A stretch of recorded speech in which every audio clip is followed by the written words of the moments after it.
it was, kind of a surprise, but he was a great guy, and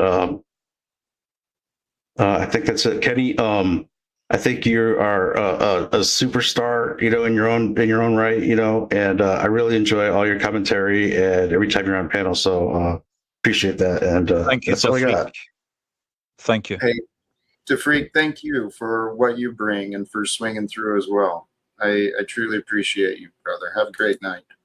And Kenny, I'm interested in seeing what you're offering. I'm willing to continue, examining each of our positions so that we can understand each other. But I'll reinforce what Tafriq said. You are a star in your own right.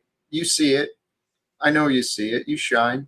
Thank And you, I Jack. appreciate you You are joining as through. well. You are as well. I'd just like to read out one bit about why capitalism has historically outperformed communism in economic development and living standards. The power of incentives and innovation.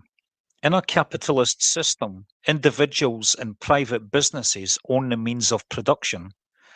Because people can directly profit from their hard work, ideas, and investments, they are highly motivated to innovate and improve. If you invent a better product, build a more efficient service, or work harder, you can increase your income and wealth. This drive to compete creates a constant push for better technology, medicine, and consumer goods. Under a strict communist or state-controlled system, wealth is redistributed and the state owns the factories, land, and resources. Without the potential for personal profit or career advancement based on performance, the incentive to work harder or take risky entrepreneurial leaps drops significantly. Other than that, I'd just like to say thank you very much for having me, Jack, and for live streaming. And thanks to everyone else who took part. But I'm happy to stay here and listen to your counter argument to what I just said. Yeah, the incentivization. There's no doubt. People are moved by the idea of incentives and rewards, but I think the idea of having incentives and rewards in exchange for value, that's been used against the ignorant, right? And so a lot of people aren't going to work to create or innovate or do something of value. They show up to do what they're told because they know if they do what they're told, they're going to earn a paycheck. And as long as they get that paycheck, that's really the only reason they're there. Come on, Jack, that sounds a little bit disingenuous. There are people out there who genuinely love their job and are really good and skilled at their job. Yes, there are. But there's also, I fell into this trap. So I'm speaking from my own personal experience too. I got so attached to the comfort zone, having a regular job, a regular routine. I started not appreciating it, right? I showed up to earn my paycheck, to do what I had. That's kind of true and it's kind of not. I mean, I was dedicated to my job, but the whole idea of showing up and doing what you're told just to earn an hourly wage, a human life, how do you put a dollar sign on how much the days and hours and years of a human life? I mean, it's got to be worth more than just a little paycheck. Yes, of course it is. It's worth more than that. That these are superficial things, but in this system, money still matters, and money is security. Without it, we're going homeless. We're resorting to crime. We are suffering from mental health problems. Like in this book, things were a lot harder when a higher percentage of the world's population lived in extreme poverty. It's this corporate money system that helped them out of extreme poverty, Jack. Yeah? And in communist societies, everybody becomes corrupted and living standards drop. No in every single way, in every single sense, but capitalist countries are a lot more prosperous, they're freer.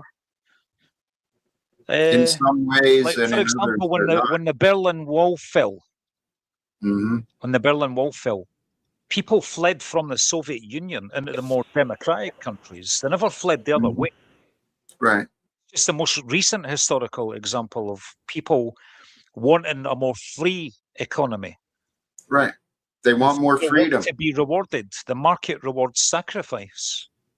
Well, people want freedom, but really the freedom that's given to people is you have the freedom to work or you have the freedom to starve. That's pretty much the way children are raised, right? We go to school to get educated enough to go find a job, go. I just see so much opportunity for the future, Kenny. If people unite together and we face the systems for what they are. I feel this. These words that you keep repeating, "unite together," is a code word for a code term for something else, Jack. And you haven't expanded on that. What that is exactly? Unite together. Is this your little band to march up to Congress and you and all your donation money? Yeah, and your right. in-striped suit.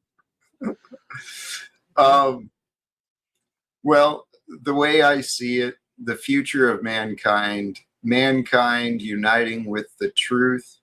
And when we unite with the truth, we're not going to have as many disagreements. And when we have less disagreements, love will be natural. And it all goes together. We're here to love one another and to love the life that we're living and to help one another love the life that we're living. But budgets keep every household separated. That's what I think. What the best unifying moment I've seen of the working class rising up against the elite and coming together and uniting. The best example I've seen of that is the MAGA movement electing Donald Trump. Okay, Kenny, I love you. You did show up wearing the MAGA hat today. What's that? Drain the swamp. That's what I want to help him do. Kenny, this is what I want to help Donald Trump do. He says he wants peace on Jack, earth. Work with him, not against him. He needs your help. He needs guys like you. That's what I'm saying. Yes, we're on the same page. Thank you, MAGA brother. Good night. See you soon. Kenny, have a beautiful night. Holy cows, MAGA brother. Well, in some ways, many ways, brothers and sisters, it is my dream. I do want to provide some support for that man, Donald Trump, and let him remember peace, that thing he says he wants. It's there for him. It's there for all of us. It's there for you.